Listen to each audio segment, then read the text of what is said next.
पहला शमूएल अध्याय 30। दाऊद का अमालेकियों के संग संघर्ष। तीसरे दिन जब दाऊद अपने जनों समेत सिकलग पहुंचा, तब उन्होंने क्या देखा कि अमालेकियों ने दक्षिण देश और सिकलग पर चढ़ाई की और सिकलग को मार के फूँक दिया, और उसमें की स्त्री आदि छोटे बड़े जितने थे सबको बंदी बनाकर ले गए।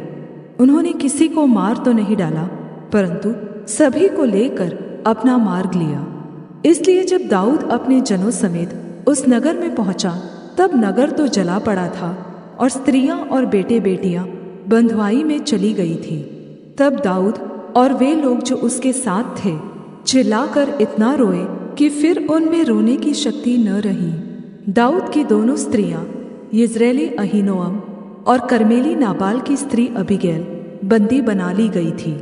और दाऊद बड़े संकट में पड़ा, क्योंकि लोग अपने बेटे बेटियों के कारण बहुत शोकित होकर उस पर पत्थरवाह करने की चर्चा कर रहे थे। परंतु दाऊद ने अपने परमेश्वर यहोवा को स्मरण करके हियाव बांधा। तब दाऊद ने अहीमेलेक के पुत्र एब्यातार याजक से कहा, एपोद को मेरे पास ला। तब एब्यातार एपोद को दाऊद के पास ले आया, और दाऊद ने यहोवा से पूछा, क्या मैं इस दल का पीछा करूं? क्या उसको जा पकड़ूंगा? उसने उससे कहा, पीछा कर, क्योंकि तू निश्चय उसको पकड़ेगा और निसंदेह सब कुछ छुड़ा लाएगा। तब दाऊद अपने 600 साथी जनों को लेकर बसोर नामक नदी तक पहुंचा। वहां कुछ लोग छोड़े जाकर रह गए। दाऊद तो 400 पुरुषों समेत पीछा किए चला गया, परंतु 200 जो ऐसे थक गए थे कि बसोर नदी के पार न जा सके, वहीं रहे। उनको एक मिस्री पुरुष मैदान में मिला। उन्होंने उसे दाऊद के पास ले जाकर रोटी दी और उसने उसे खाया। तब उसे पानी पिलाया।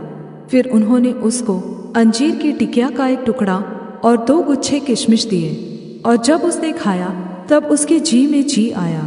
उसने 3 दिन और 3 रात से न तो रोटी खाई थी और न पानी पिया था। तब दाऊद ने उससे पूछा, तू किसका जन है और कहाँ का है? उसने कहा, मैं तो मिस्री जवान और एक अमालेकी मनुष्य का दास हूँ, और 3 दिन हुए कि मैं बीमार पड़ा और मेरा स्वामी मुझे छोड़ गया। हम लोगों ने करेतियों की दक्षिण दिशा में और यहूदा के देश में और कालेब की दक्षिण दिशा में चढ़ाई की और सिकलग को आग लगाकर फूँक दिया था।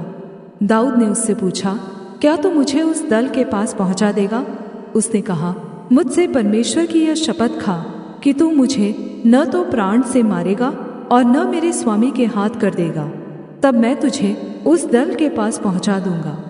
जब उसने उसे पहुंचाया, तब देखने में आया कि वे सब भूमि पर छिटके हुए खाते पीते और उस बड़ी लूट के कारण जो वे पलिश्तियों के देश और यहूदा देश से लाए थे नाच रहे हैं।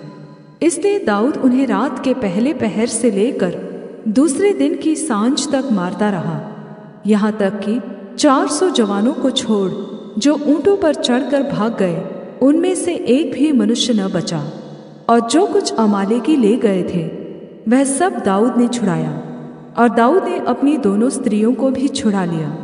वरन उनके क्या छोटे क्या बड़े, क्या बेटे क्या बेटियां, क्या लूट का माल, सब कुछ जो अमालेकी ले गए थे, उसमें से कोई वस्तु न रही जो उनको न मिली हो, क्योंकि दाऊद सब का सब लौटा लाया। और दाऊद ने सब भेड़ बकरियां और गाय बैल भी लूट लिए। और इन्हें लोग यह कहते हुए अपने जानवरों के आगे हाँकते गए कि यह दाऊद की लूट है। तब दाऊद उन 200 पुरुषों के पास आया जो ऐसे थक गए थे कि दाऊद के पीछे पीछे न जा सके थे, और बसोर नाले के पास छोड़ दिए गए थे।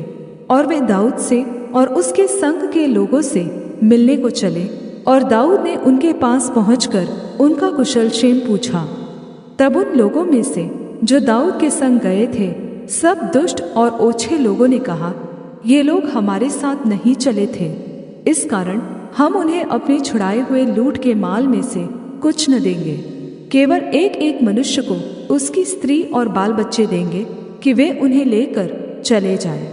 परंतु दाऊद ने कहा, हे मेरे भाइयों, तुम उस माल के साथ ऐसा न करने पाओगे जिसे यहोवा ने हमें दिया है, और उसने हमारी रक्षा की और उस दल को जिसने हमारे ऊपर चढ़ाई की थी हमारे हाथ में कर दिया है।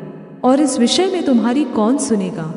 लड़ाई में जाने वाले का जैसा भाग हो, सामान के पास बैठे हुए का भी वैसा ही भाग होगा। दोनों एक ही समान भाग पाएंगे। और दाऊद ने इस्राएलियों के लिए ऐसी ही विधि और नियम ठहराया, और वह उस दिन से लेकर आगे को वरन आज लो बना है। सिकलग में पहुंचकर दाऊद ने यहूदी पुरनियों के पास, जो उसके मित्र थे, लूट के माल में से कुछ कुछ भेजा और यह संदेश भेजा, यहोवा के शत्रुओं से ली हुई लूट में से तुम्हारे लिए यह भेंट है, अर्थात बेतेल के दक्षिण देश के रामोत, यतीर, अरोएर, सिपमोत, एश्तमो, राकाल, यरहमेलियों के नगरों, केनियों के नगरों, होर्मा, कोराशान, अताक, हेब्रोन आदि जितने स्थानों में दाऊद अपने जनों समेत फिरा करता था, उन सब के पुरनियों के पास उसने कुछ कुछ भेजा।